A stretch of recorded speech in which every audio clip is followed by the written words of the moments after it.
Seja muito bem-vindo. Consulta ao Doutor chega no horário marcado, trazendo, é claro, mais um assunto cheio de informações para que você fique munido delas e possa, é claro, transformar a sua realidade, mudar de repente o seu estilo de vida.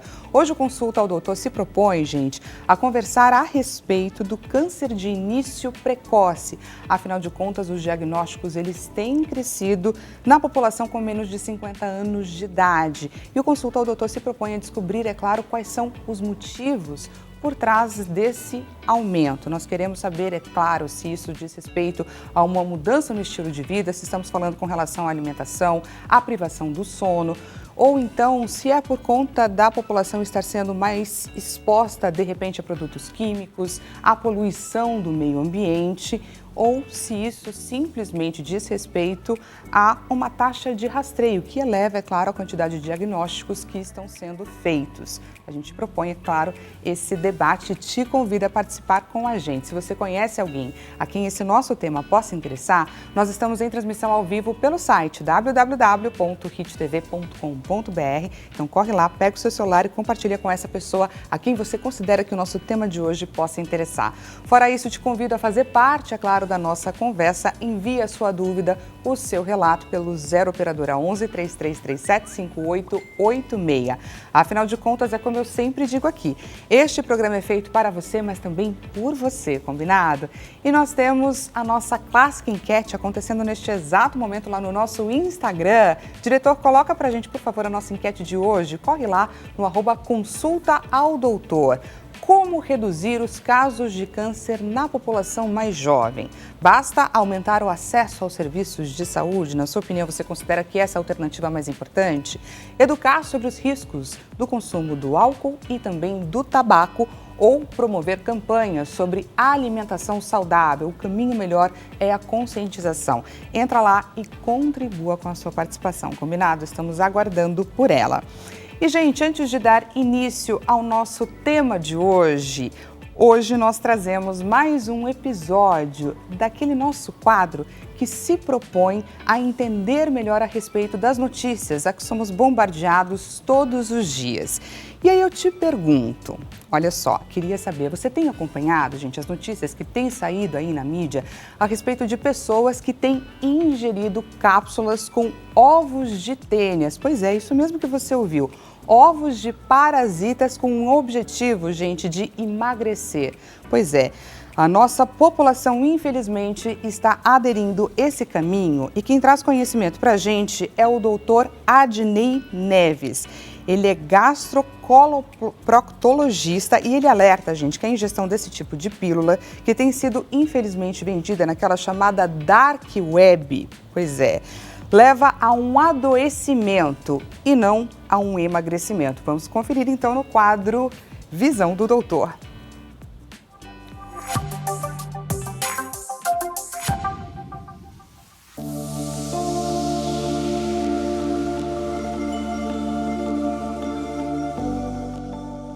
A tênia ela é uma doença, é uma parasitose intestinal, ou mais famosa psoritária, no qual essa tênia, ela na verdade causa uma desnutrição na pessoa pelo consumo, pela própria verminose, no qual ela vai machucando a parede do intestino e isso faz com que ela tenha pequenos sangramentos e que cause uma pequena desnutrição e isso faz com que a paciente adoeça, não emagreça. Então há uma ligeira diferença nisso.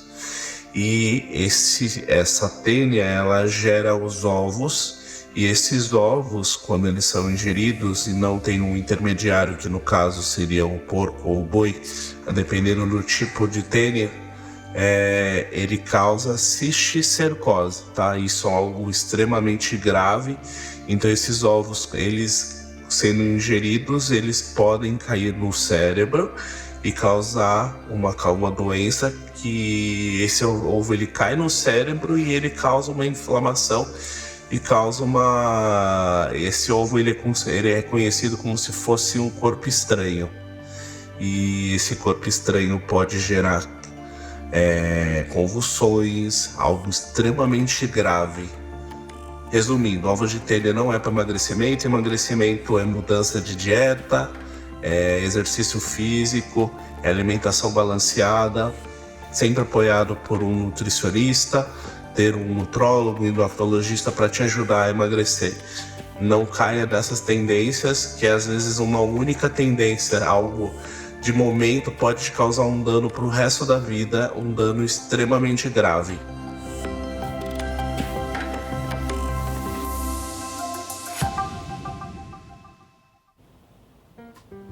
Esclarecimento por trás da informação, essa é a nossa proposta com o quadro Visão do Doutor. Espero que você tenha gostado dessa informação, que essa informação tenha importância para você. E eu te convido também, qualquer assunto que você tenha visto aí nos noticiários, que você queira mais esclarecimento, escreve para a gente que nós vamos ter o maior prazer em desvendá-la, combinado? 0 Operadora 11 3337 5886.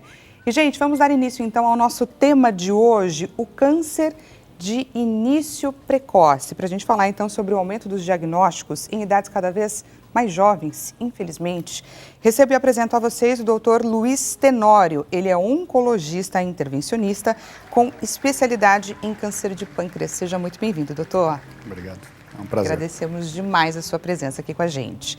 E também apresento a vocês Juliana Silva, nutricionista. Seja muito bem-vinda também aqui no nosso programa. Muito obrigada.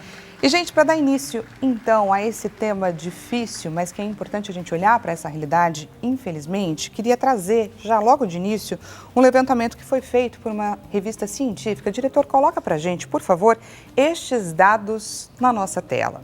Nos últimos 30 anos, ou seja, de 1990 até 2019, tivemos um salto aí, cerca de 79,1% nos casos de câncer em pessoas mais jovens em idades aí entre 14 e 49 anos. Então, em 1990, a gente tinha aí um total de 1,82 milhões de pessoas e em 2019 a gente já tem uma quantidade muito maior de 3,26 milhões de pessoas. Esse dado, doutor, ele é um dado mundial, não é? Eu queria entender melhor contigo a respeito do que esses números revelam para a gente. Esse é um dado mundial. Esse estudo foi publicado pela revista britânica, mas abrangeu países de todos os continentes. Se não me engano, mais de 200 países entraram nesse estudo. E constatou uma coisa que a gente vê na prática clínica, que é um aumento no número de cânceres em pacientes jovens. Então, entre 15 e 50 anos, não é a faixa etária que a gente costuma ver o paciente oncológico, o paciente com câncer. A média dos pacientes com câncer fica em torno de 65 a 70 anos. Então, esse aumento da incidência em pacientes jovens é um problema que a gente vem enfrentando, tentando compreender, e é algo também que é um desafio, porque nessa faixa etária a gente ainda tem um outro problema, que é o diagnóstico tardio. Um paciente com 20 anos que procura um médico com alguma queixa de dor abdominal, por exemplo, ou com tosse, nenhum médico vai pensar em câncer para esse paciente de 30 anos de idade. Ao passo, diferente de um paciente de 70 anos que procura um consultório de um médico com queixa de tosse, passa pela cabeça do médico a possibilidade de ser um câncer, passa pela cabeça sangramento intestinal e 70 anos, passa pela cabeça do médico a possibilidade de ser um câncer. E um paciente de 30 anos não é intuitivo isso, e obviamente não é intuitivo, não é esperado. Então tem esse problema também da gente fazer diagnósticos mais tardios nessa faixa etária. E é importante a gente lembrar que quanto mais precoce for o diagnóstico, isso interfere diretamente na chance de cura. Sem dúvida. O diagnóstico precoce talvez seja o principal fator para a gente curar. A quantidade de pacientes curados aumentou nesses últimos 30 anos. Então, a oncologia se desenvolveu. A gente cura mais. Na maioria dos cânceres, a gente falou do pâncreas, talvez seja a exceção. Tá. Se trabalha muito com câncer de pâncreas porque é a exceção. A gente não cura mais câncer de pâncreas do que curava há 20 anos. Mas todos os outros cânceres a gente cura mais do que a gente curava. E por quê? Com relação ao câncer de pâncreas? Câncer de pâncreas, a gente está em busca de um tratamento mais eficaz ao câncer de pâncreas. A gente tem tratamentos que são mais eficazes, que prolongam a vida do paciente hoje. Há 20 anos atrás, um paciente com câncer de pâncreas tinha uma expectativa de viver 6 meses. Hoje, um paciente com câncer de pâncreas tem uma expectativa, em média, de 1 ano e meio. Muito ruim, perto do que a gente gostaria. A taxa de cura do câncer de pâncreas também não aumentou ao longo do tempo. Então, o câncer de pâncreas hoje talvez seja o maior desafio e se investe muito em câncer de pâncreas hoje. Outro ponto, acho que a gente pode trazer, câncer de pâncreas não era o mais incidente, nem o mais comum. Então, a indústria de saúde oncológica investia muito no câncer de mama, porque era muito comum, câncer de próstata era muito comum, câncer de intestino, de pulmão. E esses cânceres, então, também se desenvolveram mais tratamentos. O câncer de pâncreas hoje vem crescendo. Hoje em dia, a indústria oncológica vem atrás de medicamentos que funcionam no câncer de pâncreas porque ele vem aumentando em incidência e a taxa de letalidade dele passou a ser muito discrepante. Então, eu acredito que novos tratamentos para câncer de pâncreas devem surgir aí na próxima década, porque de fato se investe muito mais hoje. Pouco se investiu nesse tipo de... Pouco se investiu proporcionalmente aos outros cânceres, pouco se investiu no câncer de pâncreas. E doutora Juliana, eu queria entender, antes da gente comentar sobre esse comportamento da população nos últimos 30 anos, qual é a relação, né, da alimentação com os casos de câncer, só para a gente ter um ponto de partida. Dani, o câncer em si, aliás, a alimentação em si, não existe nenhum alimento isolado, não existe nenhum estudo que comprove que um alimento isolado provoque o câncer.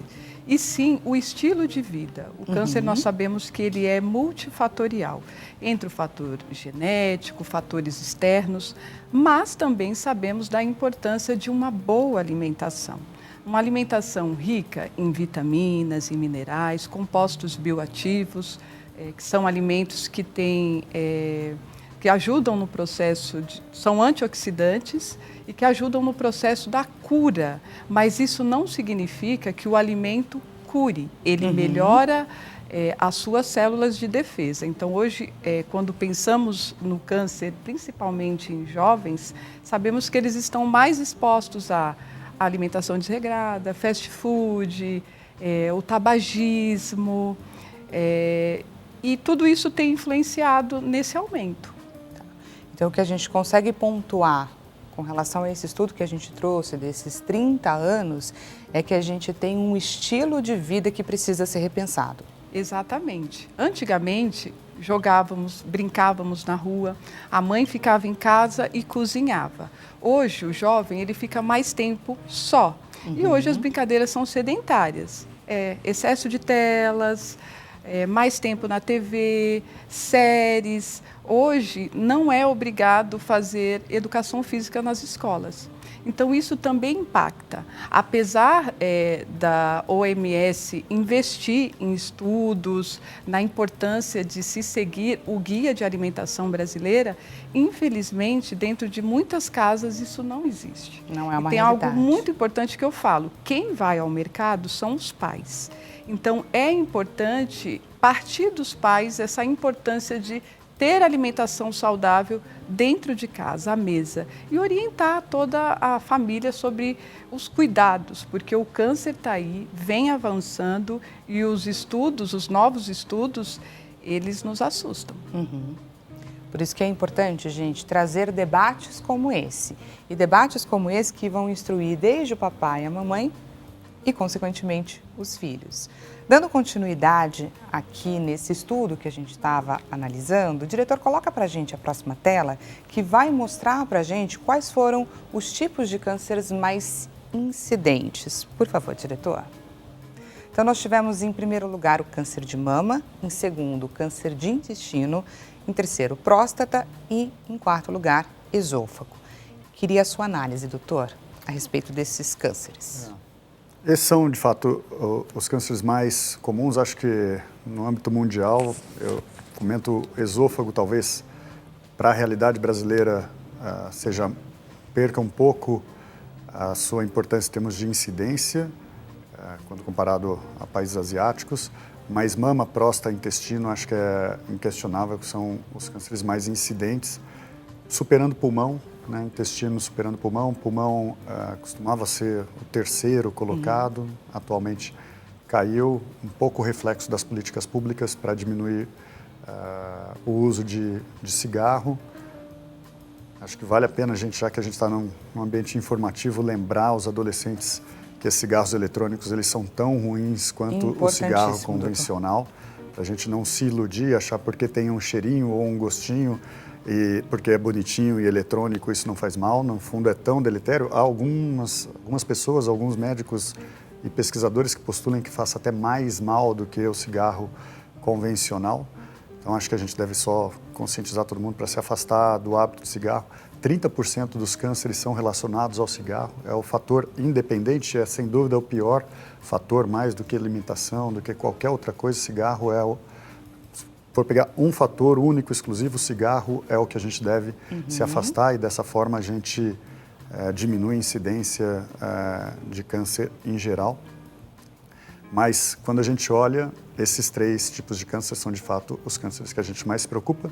E vale lembrar que eles também estão aumentando a incidência em pacientes mais jovens. Então, dentro do nosso foco hoje, mama, próstata e intestino são cânceres que a gente tem visto um aumento da incidência em pacientes mais jovens. E daí volta, de novo, toda a discussão do porquê. E eu acredito que, de fato,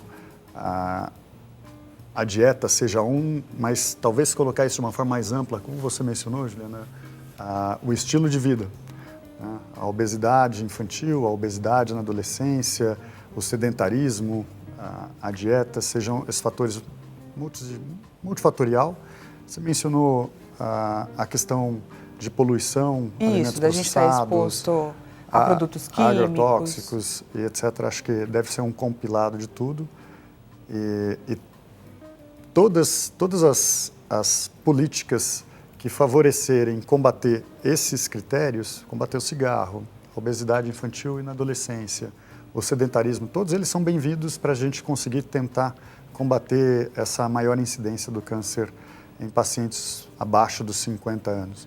Quando a gente fala sobre fator genético, hereditariedade, eles são determinantes ou não? Ou o estilo de vida, uma alimentação podem contar muito mais do que simplesmente essa questão genética? Bom, ao meu ver, algumas síndromes genéticas elas são muito relacionadas ao câncer e determinantes, ao ponto que algumas síndromes você consegue afirmar com 100% de chance daquele paciente ter câncer, independente do que ele coma, independente do meio de vida. Então, essa questão genética, ela pode ser muito marcada. Existe, daí a Juliana apontou muito bem, eu vejo como tudo é genética mais ambiente. Tá. Então, algumas pessoas podem ser expostas a fatores de risco e não desenvolver câncer, e outras que sempre fizeram tudo regradinho, acabar desenvolvendo câncer. A questão é o risco. E não bate com essas síndromes genéticas. Isso ficou muito popular com a Angelina Jolie, trazendo a público a síndrome genética que ela tinha, que favorecia câncer de mama e ovário, e inclusive ela comunicando o público sobre a cirurgia profilática que ela acabou fazendo na mama. Optou por agir antes. E no ovário. E tá certo, quando você hoje diagnostica um câncer num paciente jovem, a gente sempre rastreia algumas mutações que são usuais, comuns para aquele tipo de câncer em pacientes jovens.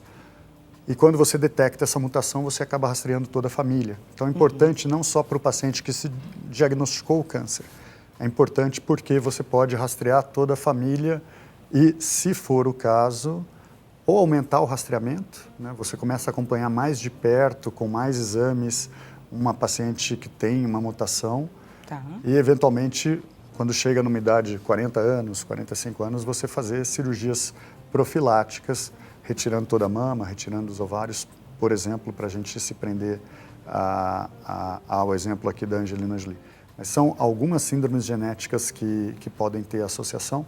A dica, geralmente, é câncer em jovem e parentes de primeiro grau que tiveram câncer. Então, um paciente chega no consultório, e isso vale para você, às vezes você está na sua casa, se você repara que você tem parentes de primeiro grau que tiveram câncer, você começa a poder desconfiar que você pode ter uma síndrome genética e você pode eventualmente procurar um oncogeneticista. Hoje tem exames de sangue simples, não estão amplamente disponíveis na rede pública, Tá. mas que existem esses exames de sangue, custam hoje em torno de R$2.000, para você poder rastrear e você ver se tem algum gene que favorece essas síndromes genéticas relacionadas ao câncer. Entendi. Muito bacana saber que a gente tem esse recurso e, infelizmente, ele ainda não está disponível. Muito provavelmente, quem sabe, no futuro não muito distante, ele esteja ao alcance das pessoas. Isso até é uma das coisas, eu vou reforçar. Quando a gente fala no SUS, existe uma heterogeneidade muito grande dentro do SUS. Até a fronteira do meu conhecimento, esses exames ainda não estão amplamente disponíveis, mas pode, eventualmente, em alguns centros específicos, como o ICESP ou o Hospital do Câncer de Barretos, isso é algo até para a gente depois olhar quem está nesses hospitais, e se tiver alguém assistindo que trabalha nesses hospitais, pode me trazer se esses exames de detecção desses cânceres estão disponíveis no SUS. Perfeito. E a doutora Juliana, ela tinha comentado a respeito de um alimento por si, ele não é capaz, obviamente, de levar a um quadro de câncer.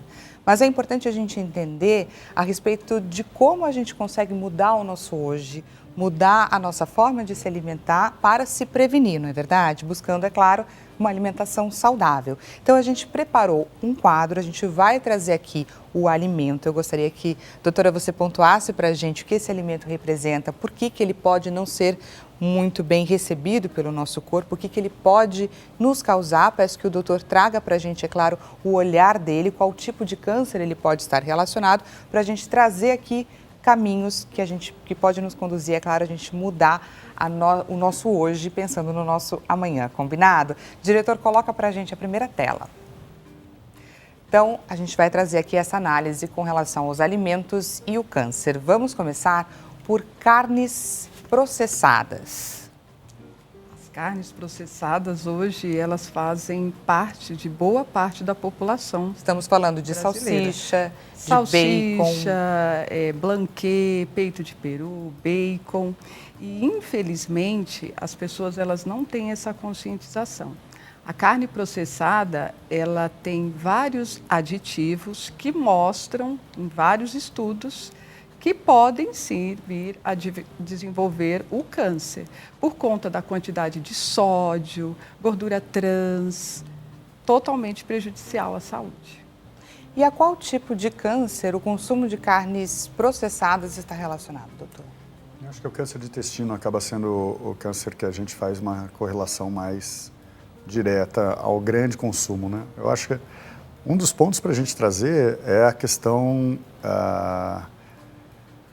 da quantidade. Exato, da forma de consumir, porque não estamos aqui dizendo que este alimento é o responsável, mas que a gente pode fazer um consumo mais consciente. Isso. Não vai ser aquela linguicinha que você vai comer no final de semana, mas são alimentos que não devem ser consumidos, não deve ser a base da alimentação. Sim. Né? Acho que esse talvez seja o termo para aquele comer no café, no almoço, no jantar. O sistema americano come-se muito bacon. Tudo é um equilíbrio e pequenas porções não vai ser determinante. No final de semana. O nosso próximo item é carnes vermelhas, correto? E aí, estamos falando de que tipo de consumo com relação às carnes vermelhas? O importante é o que você falou, da gente ter uma dieta equilibrada, mas o que o consumo da carne vermelha pode acarretar aí no nosso corpo? Uma inflamação, por exemplo? A carne vermelha é uma carne riquíssima numa vitamina super importante para a nossa saúde, que é a B12. Uhum. Qual é o problema? Uma boa concentração de proteína, que é importante para a nossa massa muscular. O problema da carne vermelha é que ela não é só proteína, ela tem gordura. Então, essa gordura em excesso pode vir a desenvolver doenças cardiovasculares. Perfeito. E a que tipo de câncer estamos? A gente volta novamente, a carne vermelha acho que também fica mais relacionado ao intestino. A carne vermelha eu vejo como um alimento, me corrija, Juliana, porque isso de fato é muito mais a sua expertise, mas se a gente fosse classificar aqui, comparando as duas, eu vejo a carne vermelha menos maléfica do que os processados.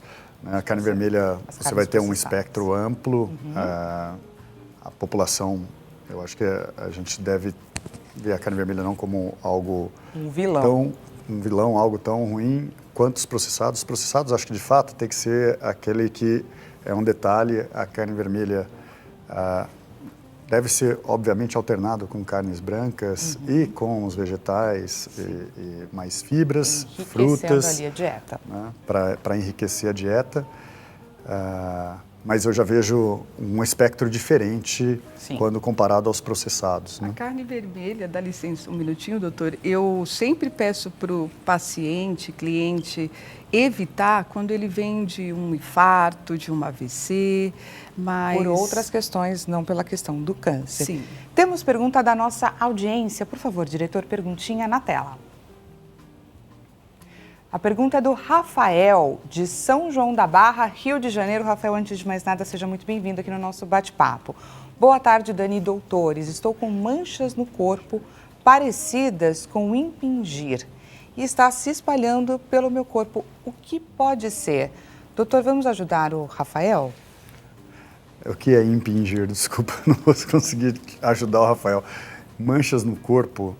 Manchas no corpo. Manchas no corpo, eu vou falar em geral, Rafael, mas eu, de fato, recomendaria uma consulta com um dermatologista, porque eu não conseguiria sequer estreitar o diagnóstico para você, te falando o que isso poderia ser. Eu vou pedir desculpas aqui. E para você que está gostando aqui do nosso bate-papo, a gente vai para um rápido intervalo e já voltamos com mais consulta ao doutor.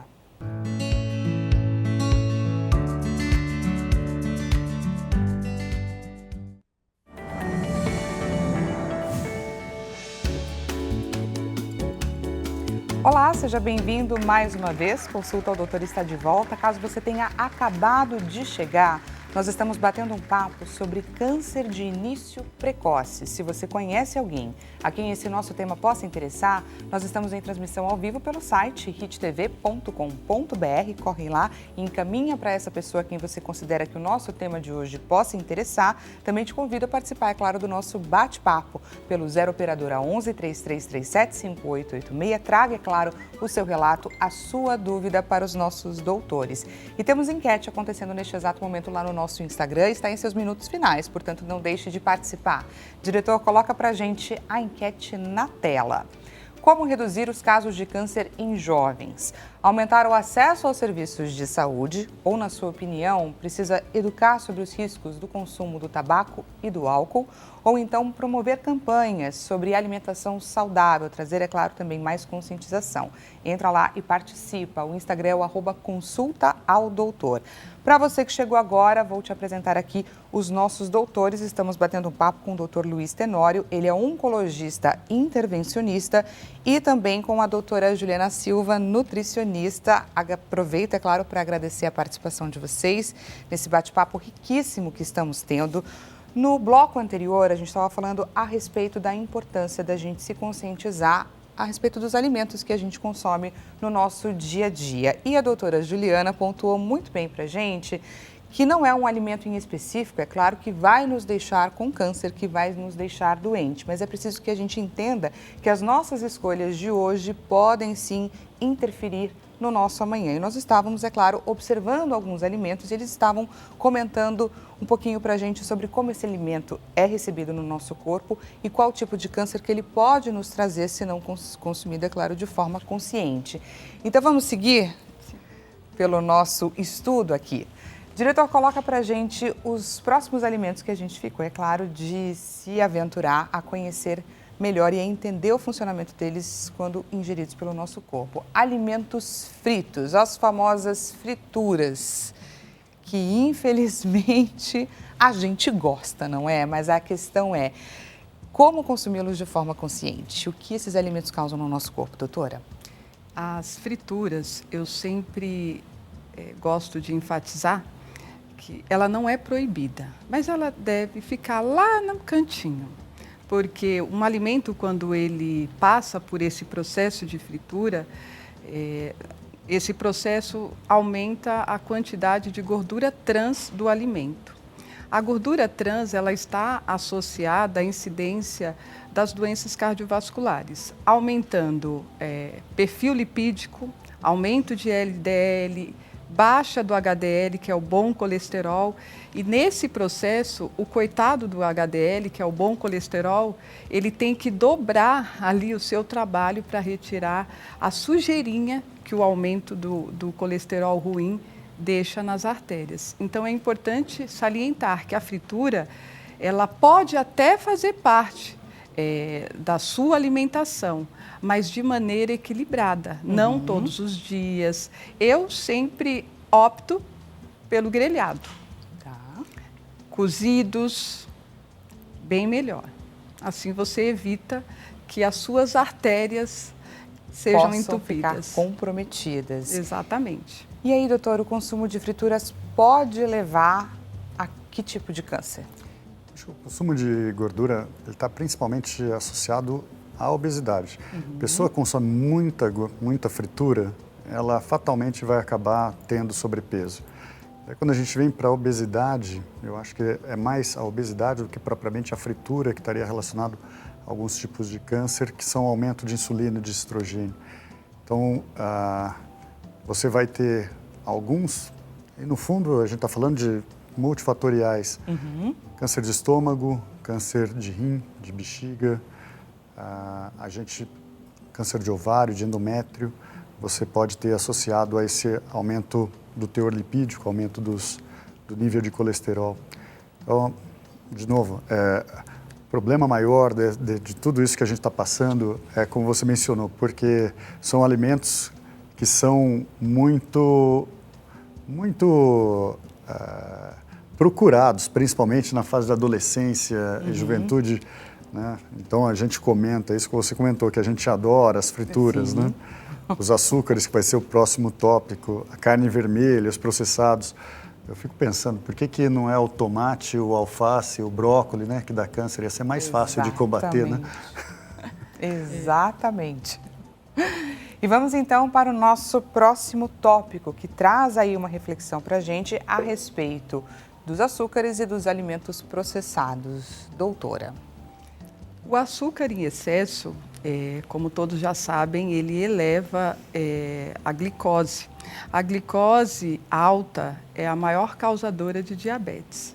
E hoje, no Brasil, o aumento da diabetes tem crescido muito, principalmente nos jovens, por conta de excesso de doces, chocolates, açúcar, bebidas à base de cola, que faz parte hoje da população. Hoje, em todas as casas que você frequenta, tem lá as bebidas à base de cola, que são ricas em açúcares, corantes, estabilizantes, e como o doutor disse, influencia muito no aumento da obesidade. E hoje nós sabemos que a obesidade é a porta de entrada para todas as doenças crônicas, incluindo o câncer. Toda essa questão inflamatória, né? Se a gente for olhar, são todos fatores correlacionados. A dieta, obesidade, sedentarismo, a falta de exercício, aumento dessa inflamação que a gordura pode causar, aumento do teor de estrogênio, de insulina, dos níveis de colesterol.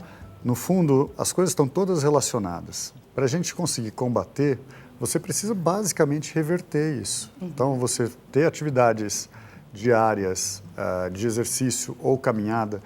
E parece difícil, mas não é. A gente fala isso no hospital. Você vai de ônibus para o seu trabalho, desce um ponto antes e caminha um ponto. Sem você fazer muito esforço, você colocou 20 minutos de caminhada no seu dia. Sim. Em relação a alimentos, em relação à quantidade, e procurar evitar as frituras e doces, procurar mais uma fruta, na medida do possível. Existe é fácil falar, né? E às vezes é difícil fazer, porque quando a gente olha os alimentos saudáveis, eles também tendem a ser mais caros. Sim. Não é à toa que, se você comparar uma refeição saudável e um fast food ou uma barra de chocolate, você vê que é hoje mais caro você consumir melhor. Fruta do que uma barra de chocolate. Então, existe mas por isso que é importante a conscientização. para que as pessoas entendam que nem sempre o mais barato existe um custo intrínseco, né? Você está comendo pior, está comendo mais barato e isso pode te cobrar lá na frente. Vale a pena, de certa forma, é um investimento que você está fazendo em você quando você procura comer melhor, quando você procura colocar 20, 30 minutos de exercício. E exercício que a gente está falando é isso, é uma caminhada. Eu não tenho, às vezes, condição de ter uma academia. Você não precisa pagar uma academia. Você pode descer do seu ponto 1, 2 pontos antes e caminha 30 minutos até chegar na sua casa ou no seu trabalho. Você fez o que você precisa de exercício. Às vezes a gente acha que exercício é ir na academia e ficar 1 hora malhando. Não, não é esse o exercício que a gente está falando. É sobre fazer melhores escolhas. E aproveitando que a gente está nesse momento de trazer alertas, queria falar um pouquinho sobre a questão do cigarro e da ingestão de bebidas alcoólicas.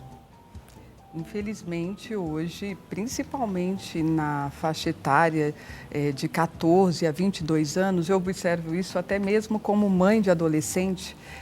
Infelizmente, o aumento do consumo de álcool e do cigarro eletrônico, ele infelizmente é muito presente na vida desses jovens. O álcool e o açúcar, eles andam lado a lado. O álcool tem a mesma quantidade de calorias que o carboidrato. O álcool em excesso, todos nós sabemos que ele é prejudicial à saúde, faz com que os nossos órgãos trabalhem sob pressão, o fígado tem um trabalho. Eu vi um estudo há muitos anos atrás e eu fiquei até emocionada de ver, quando ingerimos álcool, o trabalho que o fígado tem para metabolizar aquele álcool. Então é sobre colocar dentro do seu corpo alimentos que vão nutrir.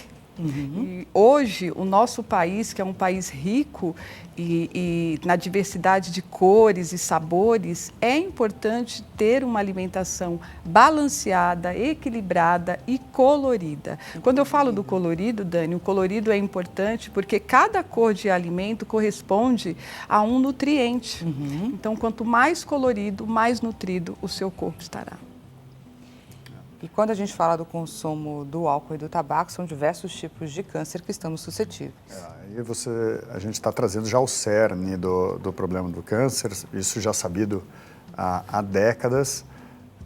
Eu vejo isso já mais presente nas políticas públicas. Eu acho que hoje é difícil alguém que não saiba que fumar aumenta o risco de câncer, né, na população. Às vezes a pessoa não sabe que carne vermelha ou que comendo barra de chocolate, indiretamente você pode também estar aumentando o risco de câncer, mas cigarro, todo mundo sabe. Eu acho que é isso, reforçar a história do cigarro eletrônico, que é tão maléfico ou mais maléfico do que o cigarro convencional, e o álcool também, principalmente em excesso ou na rotina diária. Por favor, diretor, perguntinha na tela. A pergunta da Luciana aqui de São Paulo. Boa tarde, Dani Doutores. Como incentivar mais jovens a procurar informações e também fazer os exames preventivos? O mais difícil é levar eles ao hospital. Doutor Luiz. Esse é um problema, principalmente para homens. Eu acho que a mulher tende a procurar o ginecologista mais cedo e a mulher tende a ter um acompanhamento ginecológico mais seriado mesmo na faixa etária mais jovem, mas o homem não. O homem, a gente vê que o homem não procura médico nem urologista antes dos seus 45 ou 50 anos, quando procura. E para você incentivar, no fundo, eu acho que a primeira coisa é procurar fazer o check-up. A gente recomenda hoje fazer um check-up não a partir dos 20 anos, a não ser quem tenha algum fator de risco, mas a partir dos 35 anos, a gente deve procurar já fazer um check-up anual, seja você homem ou mulher. É válido fazer esses check-ups. Em relação aos pacientes jovens, só para a gente não perder, uma coisa que é extremamente importante é a vacina. Então, a gente lembrar que uma forma super fácil de você diminuir o risco de câncer é você tomar a vacina contra hepatite B, tomar a vacina contra HPV, e dessa forma você está combatendo o câncer de uma forma extremamente fácil e disponível no sistema público de saúde. Então, sempre procure manter a sua carteira de vacinação em dia. E vamos agora conferir o resultado da nossa enquete. Diretor, resultado na tela. Como reduzir os casos de câncer em jovens? 67% a alternativa que ganhou promover campanhas sobre alimentação saudável. Em segundo lugar, educar sobre os riscos do tabaco e do álcool. E em terceiro lugar, aumentar o acesso aos serviços de saúde. Não temos mais muito tempo, mas queria a consideração de vocês. 30 segundinhos para cada. Doutor Luiz. Vamos lá, eu acho que os 3 itens são extremamente importantes. Tá? Eu concordo com a enquete, acho que hoje o que é menos comentado são os riscos da alimentação. O álcool e o tabaco, como eu falei, já está mais presente na política pública. E a questão do acesso à saúde talvez não reduza a incidência do câncer, mas vai facilitar que o câncer seja tratado e descoberto mais precoce. Então também é importante para que a gente diagnostique esse câncer quando ele é curável, né? É importante a gente, se você tem sintomas, procurar o médico. Se os sintomas persistirem, retornar no médico, porque principalmente na segunda vez que você volta, aquela coisa mais comum, o médico deixou de pensar. Ele vai começar a pensar no menos comum e nessa faixa etária dos jovens, o câncer não vai estar no mais comum, vai ser no retorno. Perfeito. Juliana? Quanto mais saudável for a alimentação, mais longe das doenças crônicas o indivíduo estará. Em relação ao álcool, o Guia de Alimentação da População Brasileira indica um cálice de vinho por dia. E apenas. Para fechar, a minha dica sempre é: abra menos e descasque mais. Gostaria demais de agradecer a presença de vocês aqui. Foi um bate-papo muito bacana, muito esclarecedor. E aproveito, gente, para encaminhar aqui, para deixar para vocês as redes sociais dos nossos doutores. Caso você tenha gostado, você tenha se identificado, não deixe de entrar em contato com eles, combinado? Doutora Juliana Silva, nutricionista. O Instagram dela, jusilva_nutri. E o doutor Luiz Tenório, que é oncologista intervencionista, deixa à sua disposição o WhatsApp, 0 operadora 11 939334181 e o Instagram dele é @drluiztenório com Z. Entra lá, adiciona os 2 doutores. Mais uma vez, muito obrigada pela participação de vocês. E te convido, é claro, a você continuar ligadinho no Consulta Doutor. Amanhã a gente volta a se encontrar nesse mesmo horário, 16 horas. Combinado? Até amanhã.